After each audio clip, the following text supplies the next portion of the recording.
原来折纸也能这样玩，结合物理概念，薛丁山跟板栗花就能在手中演一出戏。我设定可以让它两个谁强谁弱，不是我让它是一样的，所以它的跌倒的机会是1比1，然后两个就可以对倒。好，简单却极富趣味。眼前看来好繁复的图形，一双手不用剪刀，甚至不需浇水，大人小孩都能搞定。那每一个动作，我们都很仔细的去规划、去计划，让每一个人在操作的时候会觉得说，啊，原来这个简单，原来美不是那么遥不可及。自己的文化之美更在巧妙间凸显。我们看到光是跟客家意象结合的作品就有好多。上位market款式，老师问我想要什么款式，其实都想要，你该听出后，你决定就好。那我们去做油桐花吧。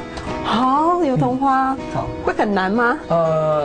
如果会很难的话，我就包退。玄武飘若，趣味的很有意境。怀着感动，洪兴富带他周游列国，行销台湾。我们在5月的时候却有下雪般的感觉，那是因为这个花满山遍野都是，树上是，地上是，尤其一阵风吹过的时候更是。那这种花呢，也代表了台湾族群的韧性跟亲和，让外国人认识5月雪桐花之美。我来自哪里？成功缔造了文化外交，而这牛头装饰里还有台湾精神。我觉得台湾的牛它不只是一只牛，是台湾人的精神象征。那我觉得说这种感觉是很重要的。透过这些作品，不只是巧妙乐趣而已，我们看到了用心，也看到了洪兴富深深的自我期许，成为美学文化使者，他有非常强烈的使命感。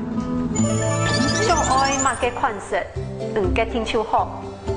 上爱马嘅款式，嘅天秋好。